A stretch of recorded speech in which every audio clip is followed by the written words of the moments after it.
So Psalms 8, Messianic Psalm. We spoke about Psalms 2 last week, and this week we will talk about Psalms 8. So let's pray. Father, we thank you this evening once again. Just a great joy, privilege to go through the Messianic Psalms, to go through uh, what we also call the Royal Psalms, that which sees the picture of Christ. What an amazing portion of scriptures, God, that thousands of years ago you would use people to write about you, and in the days to come, days that even we have not seen, but just to reveal your glory and the wonder of your word that amazes us. So bless this time tonight, this evening, to our hearts in Jesus' name. Amen. Again, Psalm 8, Messianic Psalm. Why do we call it Messianic Psalms? Because they are quoted in the New Testament and are direct references to Jesus Christ. That's one of the reasons why it's always there. And Psalm 8 is quoted about 3 times in the New Testament. And I'll just go through that a little bit. In Matthew chapter 21, uh, what is also known as a triumphal entry, and we did a message on that just before Easter. But the real triumphal entry will be when Christ returns to the earth. Right now, this is Christ was entering into Jerusalem, and the people in the temple were shouting, "Hosanna to the Son of David! Hosanna to the Lord!" And verse 9, the chief priests and scribes were saying, "Do you hear what they are saying?" And at this time, Jesus said to them, "Have you never read, out of the mouth of babes and sucklings, you have perfected praise?" What was he saying? He was saying that he was quoting Psalms 8, verse 2. And he was saying to the Pharisees and chief priests that it was good that they would understand the scriptures that they were reading, that they were reading the scriptures, but they would understand what the children were saying. Because if they really understood the scriptures, they would know it was speaking about Christ and his entry. But the same crowd will also, shout out, "Crucify" in a few days. But they had not understood. In Psalms 8, verse 2, Jesus talks to them, "Do you not know?" The second quotation is in 1 Corinthians 15:27. And 1 Corinthians 15, we know, is the resurrection chapter. And, for he has put all things under his feet. This is verse 6. And he has put all things under his feet. But when he says all these things are put under him, it is manifest that it is expected. Now, he has put all things under his feet. We will see it in the future also. And it was not talking about at that time. It was not possible at that time, but it is something that we will see in the future. And the third quotation of Psalms 8 is in Hebrews chapter 2, verse 5 to 8, which is a very clear reference. It says, "For unto the angels has he not put them into subjection in the world to come? Wherefore we speak, but one in certain place he testified, saying, What is man that you are mindful of him, and the Son of Man that you visit him? You have made him a little lower than the angels, you have crowned him with glory and honor, and you have set him over the works of your hand." And, this is Psalms 8, and it is looking to the future. It's all about the future. Psalms chapter 8. And Hebrews chapter 2, verse 9, it says, "We see Jesus, who was made a little lower than the angels for the suffering of death, crowned with glory and honor, that he, by the grace of God, should taste death for every man." It's talking about Christ. And this is very amazing. When we read Psalms chapter 8 and we see the first verse, it says, "How excellent is your name." And in this fallen world, God's name is not excellent these days. God's name is not excellent these days. Uh, someone said that God has a bad name these days. It does not have an excellent name these days. What do you mean he has a bad name? He says, well, you look at the insurance policies, and it says in the insurance policies that if their house is destroyed by fire or by an act of God, and so and the general idea is God would do something that would destroy the house. And they said that's probably the only publicity he gets today. God's name is not excellent in the earth today. We people talk about his name, but it's not considered to be an excellent name. Why? Because of man. This is God has left, man has left God out of the picture. And in many places, he's been left out purposely. He's not been left out because people don't know Many places man has left out God because they have left out of purpose. Sometimes they have left him out because they don't want to be accountable to God. Sometimes they feel God interferes with their plans, with their life, and they are better off without him. But when we need something, we can go to him. And the world, you can, in the world system, we can see that this is how the world runs. And Psalm 8 is a lot about prophecy. It's a lot about the future, but also talks about the humanity of Christ. And in Psalm 2, we saw the rebellion of man. Man wants to wage a war, and God is like laughing. But here we see this, that God will finally get control of the world, and there is a day coming where the name of Christ, where the name of God will be excellent all over the world. And when we talk about Hebrews chapter 2, we want to keep that in mind, that this God, this Jesus who came on this earth, died for the sins of the world. He tasted death, tasted death on our behalf. He tasted death so that we would not see or experience death in that sense, that there would never be a spiritual death for us. There would never be, in that when a person who believes in Jesus dies, they go straight home to be with the Lord in heaven. And what a joy that is. And this hope keeps us going, because otherwise, when people do not have the hope, there is a longing, there is a desire, there is a false hope. They are doing things, they are offering stuff so that the soul can go to heaven, not knowing. And sometimes they are waiting for it to come back in the reincarnation and all those things. And there is no hope. But for the believer, there is hope. For the believer, there is hope. This psalm is also a psalm of David. And some people say that this psalm was written when David, the son of David and Bathsheba, died, but we are not sure of it. But it could be, uh, or most other people also say that the second occasion where this psalm was written was maybe around when Goliath was killed. So two occasions historians speak about that this psalm was written. One, when Goliath was killed, and secondly, when the child born to David and Bathsheba first had died. And so, uh, nothing. These are theories, but we look at the real meaning and the person in the psalm, and that's Jesus Christ. Verse 1: O Lord, how excellent is your name in all the earth, who has set your glory above the heavens. Verse 2: Out of the mouth of babes and suckling you have ordained strength because of your enemies, and that thou mightest still the enemy and the avenger. We saw that verse was quoted in Matthew 21, and Jesus is speaking here in that sense. And he's saying, O Lord, our Lord, O Lord and our Lord. That's relationship right there. And, you know, that when we become believers, that's the idea of the Lord, that we want to, that there's a relationship developed, that we are like God.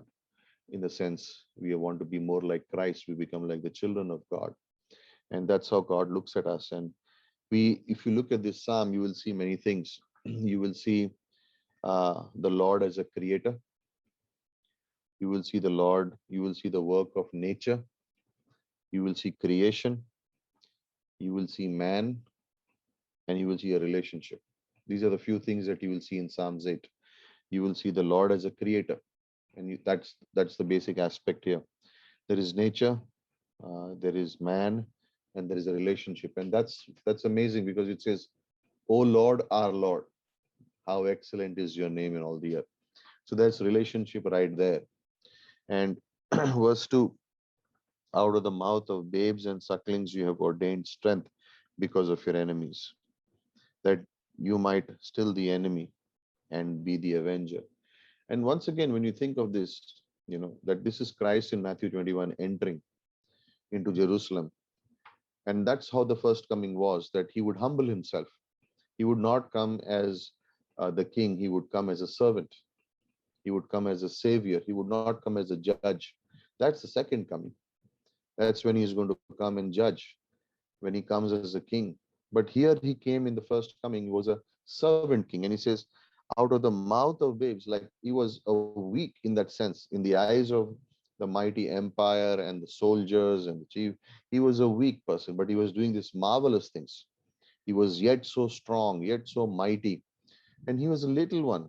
He's a carpenter's son, but then he is also healing the blind, and he's giving the deaf are beginning to hear, and multitudes are fed, and the sick are healed.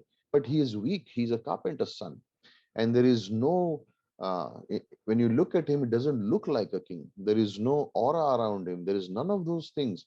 He seems to be weak. He sleeps.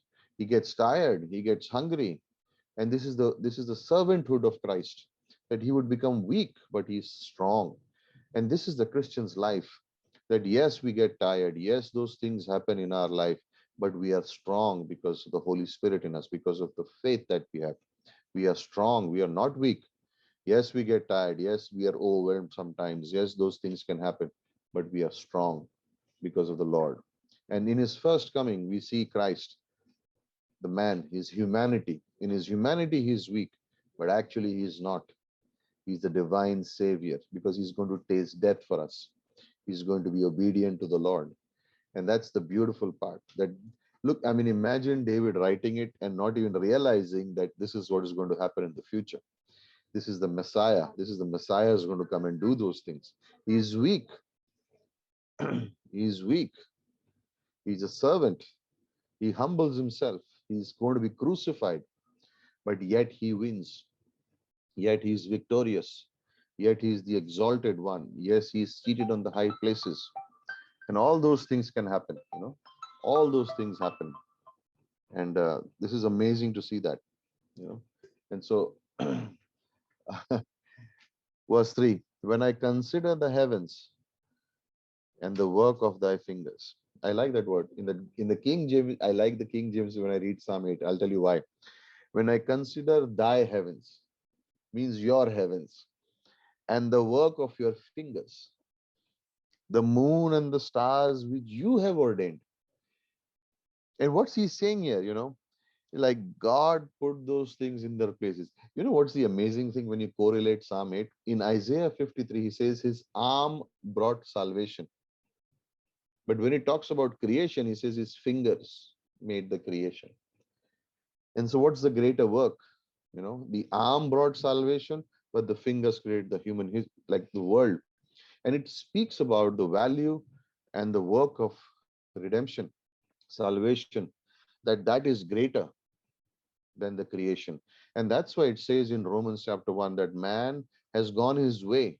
Man worships creation more than man worships the creator. And the work of the creator, salvation, is a greater work than creation. When it comes to salvation, God refers to the work of salvation with the arm he delivered them. But when he thinks about the stars, the moons, the universe, the billions of galaxies, everything that is there, he says it's his finger work. What's greater in the eyes of God? Human beings.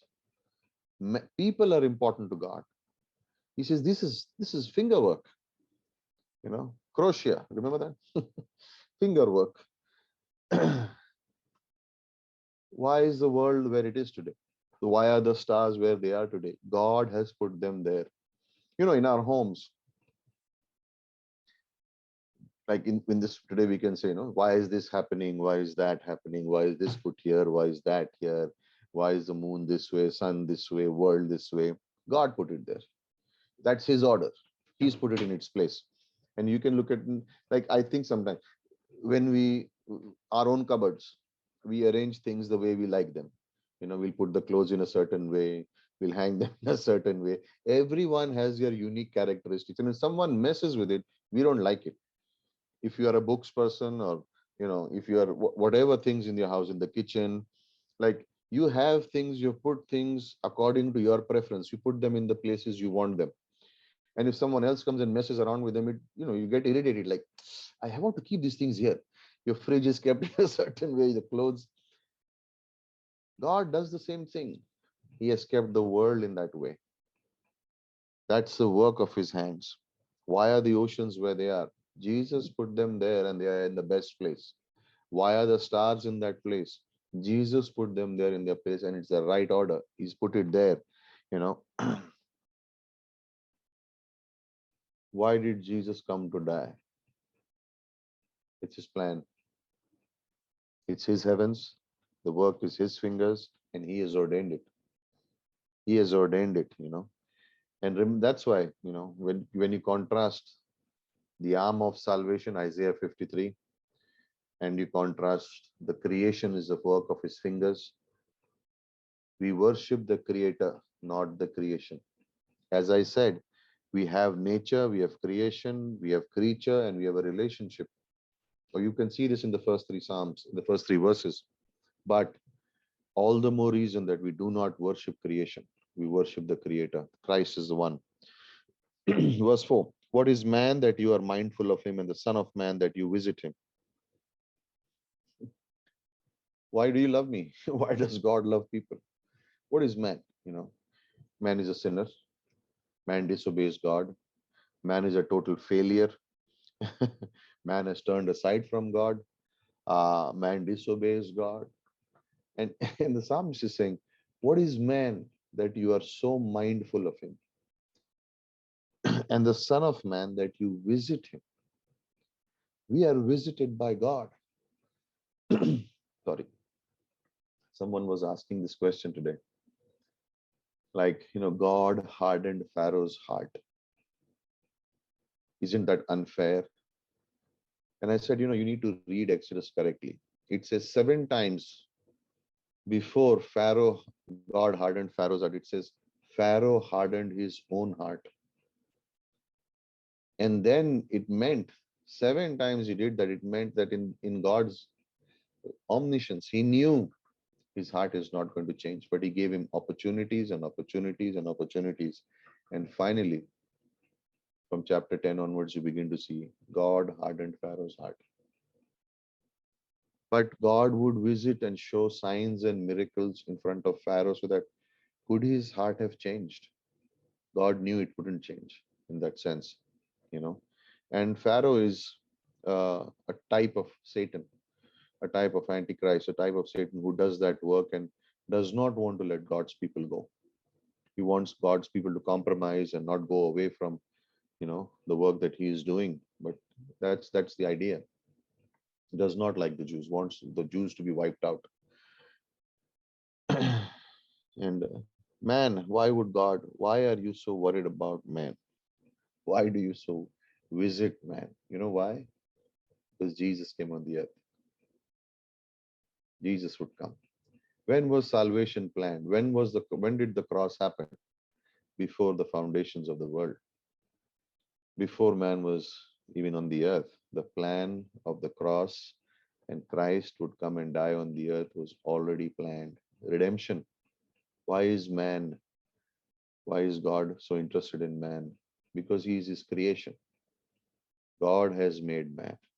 Today, man thinks he can fashion and make God according to his nature, according to his preference, by wood, by plaster of Paris, by gold, by silver, and make God in the way he thinks God should be. But God is saying, I have made you, you are my creation, and I will come and redeem you. You are mine. And the psalmist, think about David writing this psalm. A lot of people, as I said, think that it is before, this is when he killed Goliath. And this young shepherd boy would be singing this psalm in the fields. What is man that you are mindful? He would look up the stars alone, and he would question, it's like, like, who are we, Lord? Who are we that you think about us? Who are we that you visit us? Who are we that you answer our prayers? Who are we, that you bless us? Who are we that you would come and die for us? What are we? We are miserable sinners and failures, and yet you would come. This is grace. This is grace. This is love. We are saved by grace. We are loved and we are saved by grace. On our own, we could not do anything. And to display his grace, that's why, in a sense, God looks at us in that way. This is how we are. There is no life on any other planet. Yeah, you can send all your equipment to Mars and do the water studies and do the pictures and temperatures. No one lived there, and no one will ever know living there. It's all on the earth. all on the earth. I think Pastor Shallow or Pastor Shibali said, instead of spending so much money in sending that machine to Mars, why don't you just give it to missions? So many souls would be saved by that. You know, what are the people going to get after years and years and years of all this? Oh, there is light on Mars. Oh, there is, and who's going to get saved by that? No one. No one is going to. But maybe people will look at creation and then say, "Wow, this is God." You have made him, verse 5, you have made him a little lower than the angels and have crowned him with glory and honor. You know, wow. God would come to our level. He would come down to our level. It's amazing. Verse 6, you have made him to have dominion over the works of your hand. You have put all things under his feet. We did that, but we lost it because of sin. And today we depend upon religion. Today we depend upon science to think that we can have all things under our feet. Well, what has science given us? Good things. But what is the eventual result of it? Man has taken that science and knowledge that is given by God and made bombs, made guns, made huge industries and polluted the world. They are destroying it. you know. But in the sense it says here, but God has given us dominion over the works. God was made to be, God made us to be over his works. Remember, Adam would name all the animals, he would be given dominion, but we lost it. Why? Because of sin. And sin came into this world. And verse 7 and 8, all sheep and oxen, the beast of the field, the fowl of the air, the fish of the sea, whatever passes through the paths of the sea. That word passes through the paths of the sea. That word paths of the sea is usually termed uh, when we read, uh, when we study that word, it is where you get the word for study of the oceans, oceanography. That's where it comes from, and that's how it's used. That the ocean currents and all that stuff. So that's where it comes from. God made everything. You know, good verse to refer is Romans 1:20, verse 9, and the psalm closes the way it began. O Lord, our Lord, how excellent is your name in all the earth. And maybe it's not today, but one day it will be. In Romans 8:22, it says the universe is waiting for redemption. Christ will redeem, Christ will redeem. He's above the creation. And 2 Corinthians 3:18, but we all with open face beholding, as in a glass, the glory of the Lord, are changed into the same image from glory to glory, even as by the Spirit of the Lord. You know, behold, we are now the sons of God. 1 John chapter 3, verse 2. It does not appear what we shall be, but we know that when he will appear, we will be like him, for we shall see him as he is. So humanity of Christ, this psalm talks about the humanity of Christ and the victory of Christ. Like Christ would come on the earth, he would become a human, but in the end, again, it's victory. How excellent is your name in all the earth. That is how it will be. And in application, we want to think like this. It is very interesting how man forgets God and his power. When you look at this psalm, you see what Jesus did. Why do we seek Jesus, right? Why do we seek Jesus Christ? Colossians 3, verse 11 talks about it. It says, there's no other name. There is no other name, under heaven and earth.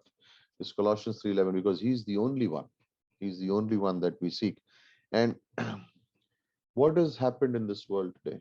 Man is shifted, or instead of promoting God, exalting God, praising God, man has forgotten God and began to praise man. They have exalted man as more important than God himself. And how do you think God feels about it? When a human being, in some places, they give them so much honor that the human being is considered to be, they evaluate and they say, to us, this man is like God. Can you imagine how God would feel when you say that? To me, this person is God. Imagine how God would feel. And why does that happen? Why does that happen? Because we have forgotten the nature and we have forgotten the power of God. Power of God. What's the goal for the believer? It's Second Peter chapter 3, verse 18. Grow in the grace and knowledge of the Lord Jesus Christ. Grow in grace. Why? Because His grace is infinite. The riches of His grace, the work of His grace, the word of grace. Remember in Matthew 6:33, what did Jesus say? Seek ye first what? The kingdom of God and His righteousness. And you know how that verse should read. Seeking God first, His kingdom and His righteousness. Are we seeking that? That's the point.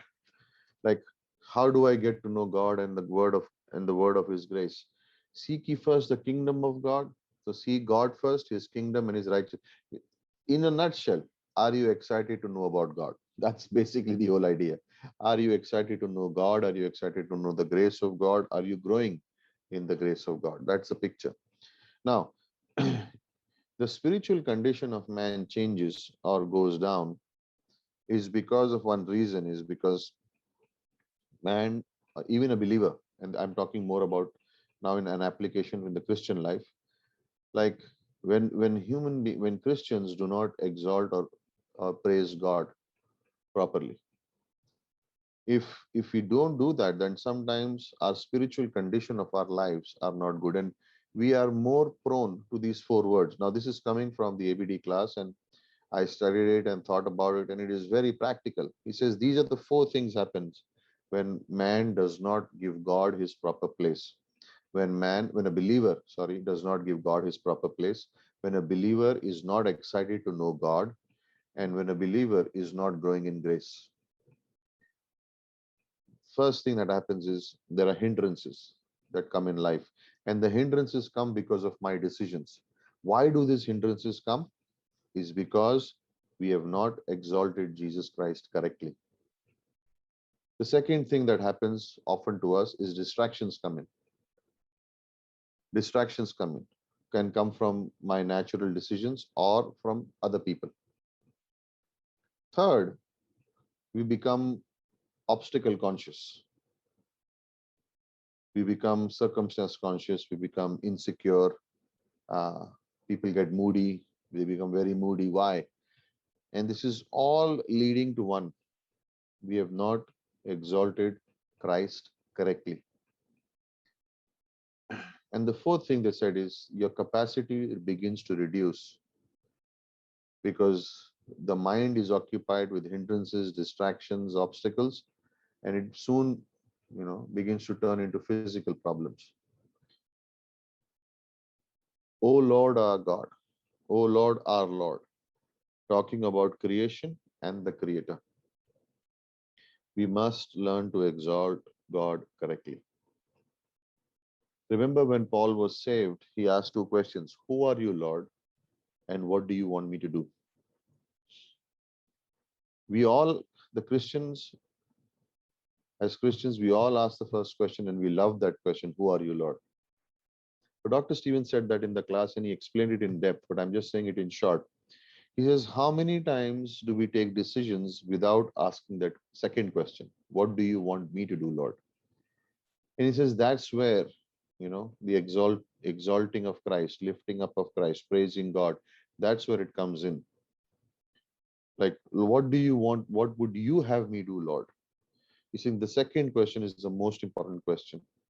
And that is the real reason in Psalms 8, when you read the Psalm incorrectly, why is a Christian not growing in grace? Why is the hindrances so common?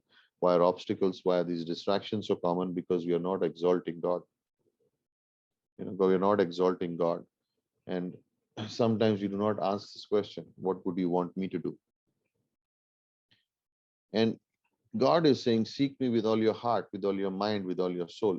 Why is that reason? Why is that reference there? It's because that each believer would become more and more like Jesus Christ. That's the whole purpose. There is no other purpose. That's why we don't play around with sin. We don't play around with life as such, because God has a purpose for our lives. That's why soul winning, making disciples, missions, obeying God, thankfulness, all those things are key. That's because that's what. Now we see this trend in the Psalms. Remember why so many Psalms all praising God? Why? Because the creature is doing what God has created him to do. Christ, the creator, made the creature, us, and created us for what? His glory, so that we can praise him, you know. And Psalms 22, verse 11, God is what? God is exalted in the praises of his people, the praises of his people. When we praise and exalt God, in a sense, it gives God the freedom to do as he pleases in our lives. As long as we hold him, as long as we are not surrendered, we are not praising in that sense, we are not growing in grace, we are not getting to know God, we are not excited about God, then there's in a way a hindrance for God to work in our lives, because we are occupied with so many other things. And uh, we have to learn how to praise God. I think yesterday's message, when we said that verse, Philippians 4:4, rejoice, and again I say rejoice, that is basically what it means. We got to learn how to praise God even when we don't feel like. How do we praise? The first way we praise is, and this is uh, the most important one, is inner praise, where we are not saying anything, but in our heart it's filled with worship. Our heart is filled with worship to God. We're not speaking, we're not doing anything. We're just like in our hearts, we are worshiping. We are thinking and giving thanks to God. We are praising his name quietly. This is called inner praise. The second is verbal praise, you know, where we look at the creation of God and say, wow, praise you, God. Like when we go for a vacation, and when we go like stand in a beautiful place and there's a beautiful scenery, there's a praise God, what a beautiful place. That's the verbal praise. The third is called action praise. And this is when we sing, when we edify each other, when we pray, when we go soul winning, when we study the word. That is called action praise. Like this is where now our life is a in a sense, we have put praise into action in our life. We are not only worshiping him in quietly in our heart, but we are beginning to now put it into action. For a lot of people, praise means only singing. They're restricted to singing, but that's not what praise is. Studying the word, being edified, building up people, encouraging them, going soul winning, sharing a track, giving out the gospel. Those are all forms of praise, because what are you doing when you're saying soul winning? You're exalting Jesus Christ, you're lifting him on high. What do you do when you're studying the word? You are lifting Jesus high. We need to exalt him. And when Christ is exalted, then his enemies flee. Second Chronicles chapter 20, we see that, Jehoshaphat would put the singers before his army. And when the singers would sing, there was be confusion in the enemy camp. And that's how it is, So we need to learn how to praise. And there is one more thing that he said in the class, which I have not got a hold of it. I'm still trying to understand what he meant. He said it's called the sleep, sleep, sleep. You're going to bed in spite of a difficult day, in spite of a long day, and you are, when you sleep, you praise God. He's saying that is one of the highest forms of praise. You are rested, you are so rested in spite of all the difficulties, that even while going to sleep, you are at rest and you're praising God, you know. And how many of us identify with that? How many of us identify with that, you know, things have happened in this last 2 3 months. So many got sick and things happened, but uh, deep down in our hearts, there was a rest. because of a person called Jesus Christ, because of prayers that were made, because we realized who he is and what he has done. There was an exaltation in our heart. We were worshiping him, we were praising him, we were reading the word, we were listening to messages, we were singing. And what happened? God gave the rest. Yes, weakness happened. Yes, there was fear and anxiety. Those things could have happened. Yes, uh, those things did take place. There was a thoughts and different things went in the mind, but God gave us the rest. God gave us the rest, not only physically but in the mind, and that's the greater rest. That's the greater rest. So when you think of Psalm 8, you think in these two terms: Christ becoming a human being, becoming a man, and yet exalting and being victorious.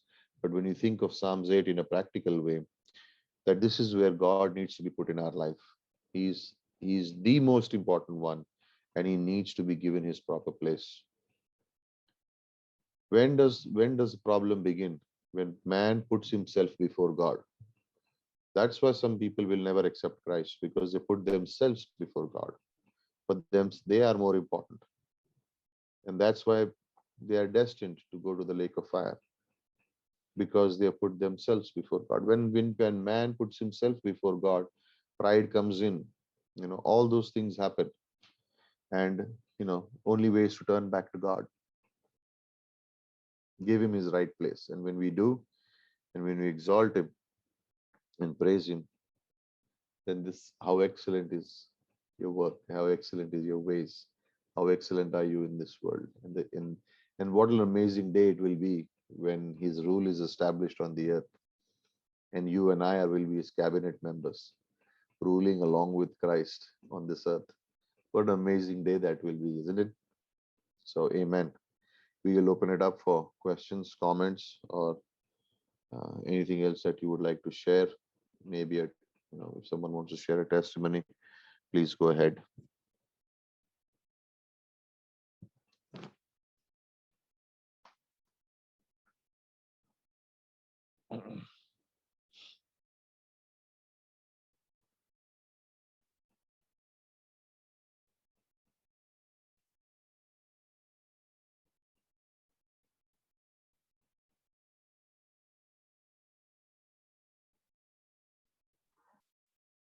Hi, Keith Hi. here. Hi. So I'm currently down with COVID, and I just, it was just so good to, hear this, because it's good to hear, uh, the Psalms and things that sort of build faith. So thank you for this. And I would You have been request that, detected with COVID? yeah, When I did this am happen? actually quite okay. I'm very much, very, very okay. Okay, And, good. I have like really mild symptoms.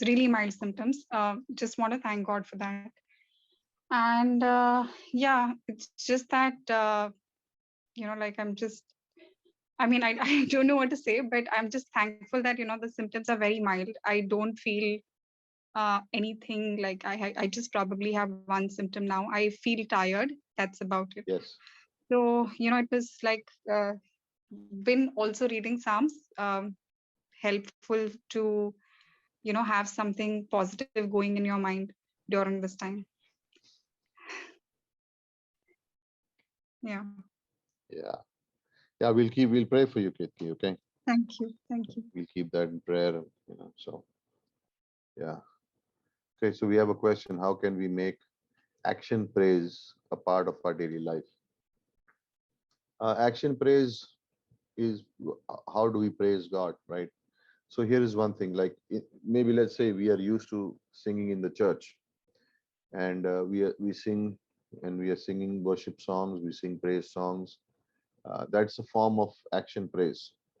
But when you study the scriptures, when you study the Bible with an intention to understand and with an intention to get to know God, a lot of Bible reading is turning the pages. We read the scriptures, but something else is going on in our mind. And we turn the scripture and something else is. And we said we have read this portion of scripture. Okay.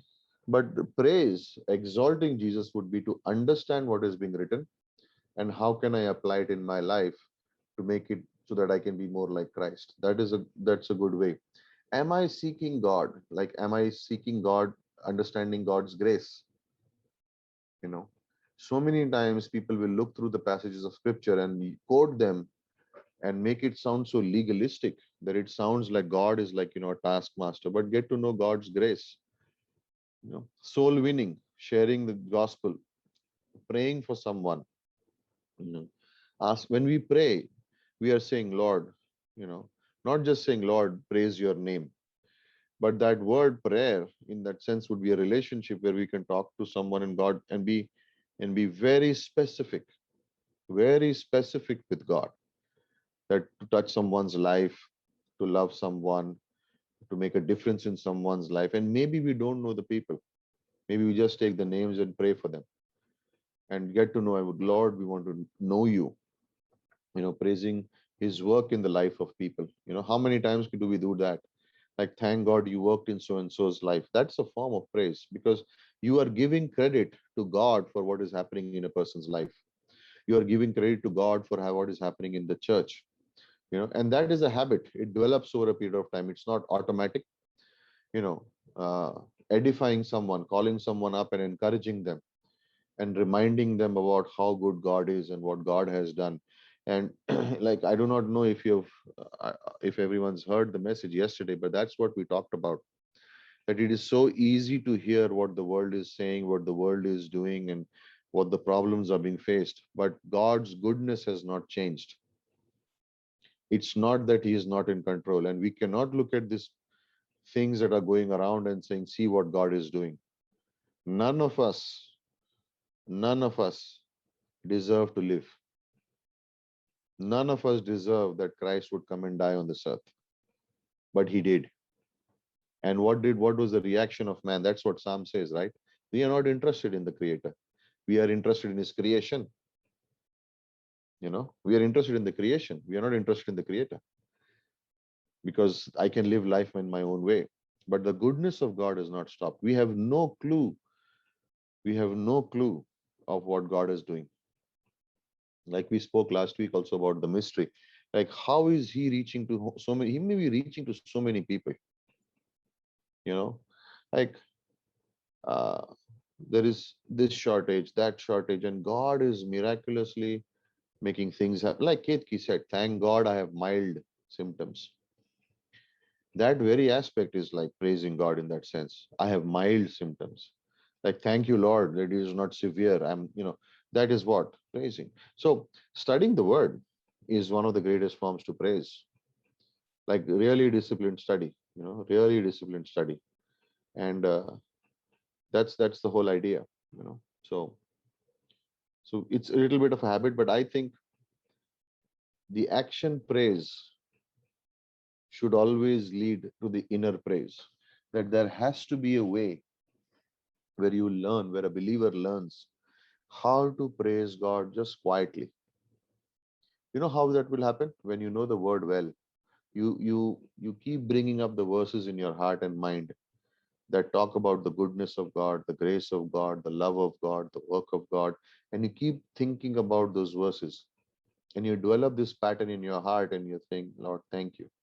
It's not coming out from your mouth, but in your heart, you're like overwhelmed. You're thinking about God, and you're fellowshipping with God in your heart, without speaking a word. So that's how we develop the action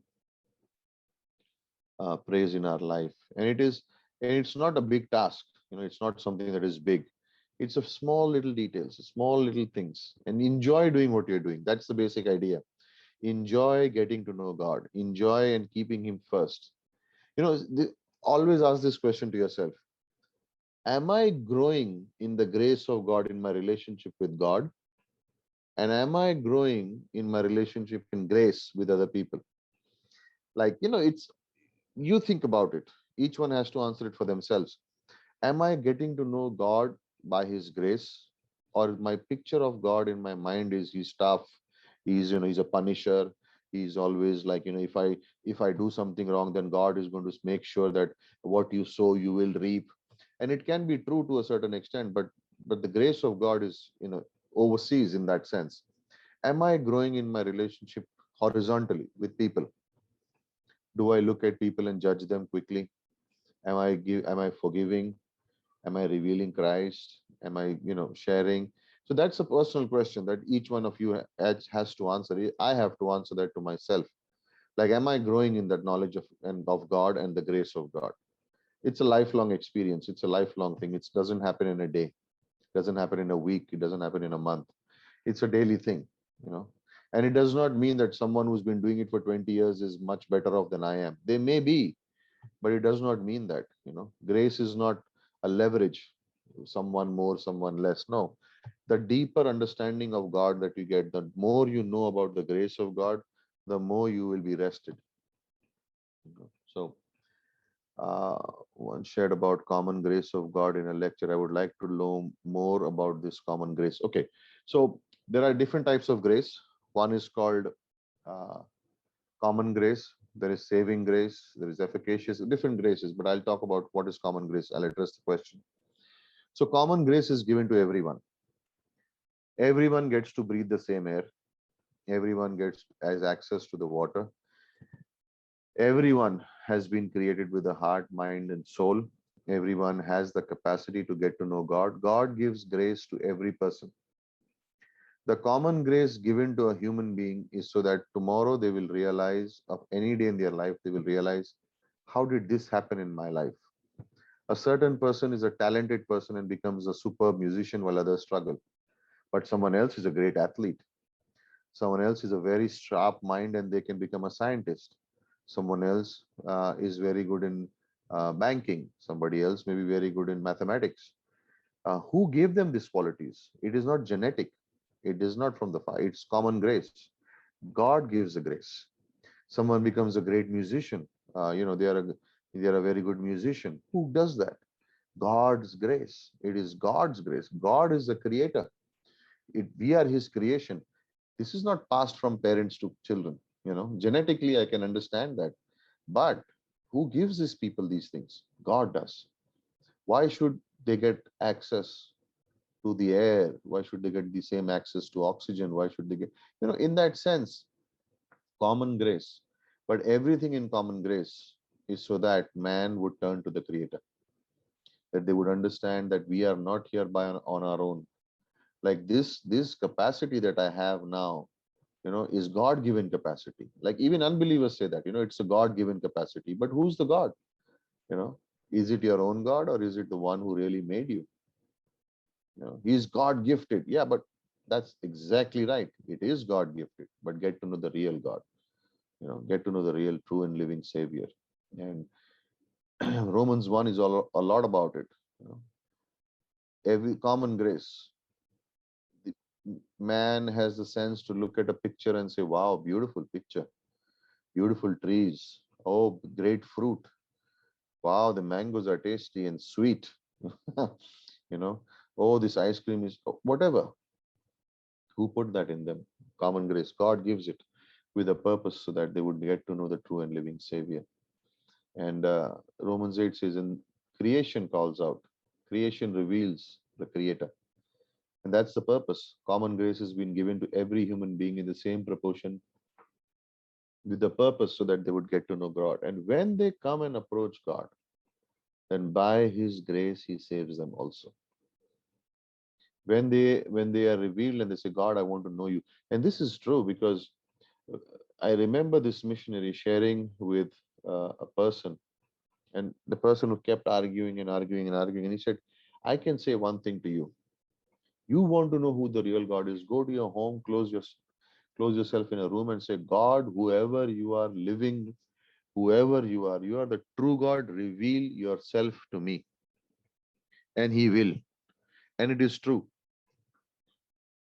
And as a personal testimony, I'm saying this because when my closest cousin brother met with an accident in Ahmedabad many years ago when he was doing his architecture, and he was on a bike, and they went out at 4 o'clock in the morning, and he and his friend decided they'll be the volunteers to go search for bananas and come so that everyone can eat in their final year.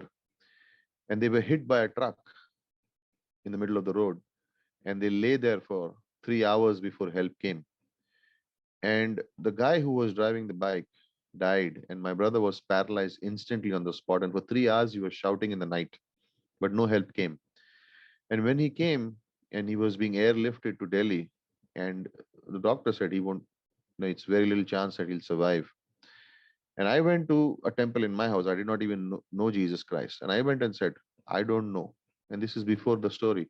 I just said, if there is a God, if anyone here or wherever you are, if there is a God, then my brother lives. 6, 7 years later, I got saved.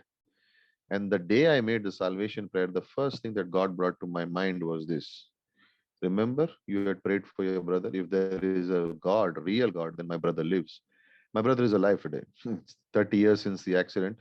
He's still alive. He's on a wheelchair, but he's working. He had COVID. He survived COVID. Only his hands move. He's paralyzed from neck below. And he had COVID in his lungs, and it was amazing how he survived. And he's encouraging people today who have COVID. Hey, come on, don't worry. I mean, I was like, wow. And so that's what it is. Common grace is given. God puts the capacity in each human heart that they can get to know the real God. And everyone is given that capacity. That's common grace. Everyone gets it so that they would know the real Savior. So, yeah, hope that answers the question. There's a lot more that we say that when we teach SOD, but I'm not going to get into the theological discussion right now. But in simple words, that's really what it is.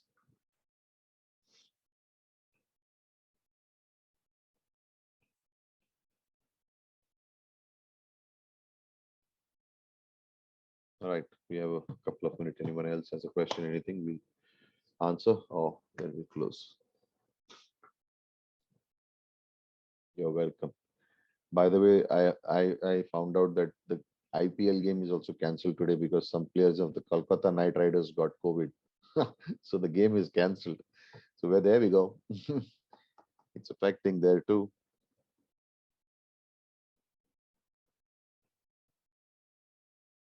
Okay, let's pray, and we'll pray for Ketki also. Father, we thank you this evening. Thank you that not only are you God of creation, but you are also our Lord, and we worship you and praise you.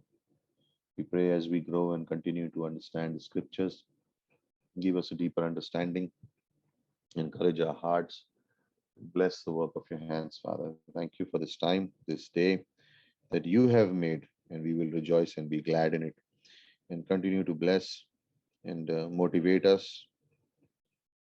We love you, worship you, pray for Ketki this evening, and for all the family members, Father, on the Zoom who are here right now, and those watching on YouTube, or even those who are not been able to connect, just for the church as a whole. Protect, guide, heal, quicken. Praise brings healing.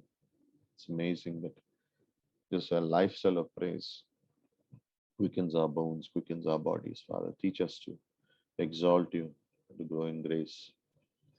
Heal Ketki, protect her, her family members, give them rest during these times, a deep comfort, a deep rest in their hearts to know that God is in control of all things. We love you, we worship you. Bless our evening. We look forward for Psalm 16 tomorrow as we learn and worship you again. Bless each one of our lives in Jesus' name. Amen. Amen. Okay. Have a good Thank evening you. and enjoy. Irina, is Oscar back? Sorry, I just forgot. No, Pastor. Today No. night, actually, his flight was there, but then they have cancelled the flight. Now tomorrow, 3 o'clock flight is there. Okay, good. Let's pray Just right now. Let's pray. Father, we thank you for Oscar and Irina and the kids. And we just pray, Father, that tomorrow Oscar would be able to take the flight at 3 o'clock. There would be no hindrances. There would be no cancellations. There would be no delays. And you will give him a safe, protected journey from wherever he is right to into his house.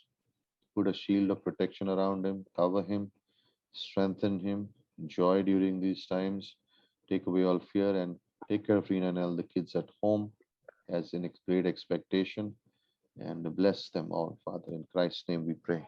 Amen. Amen. Amen.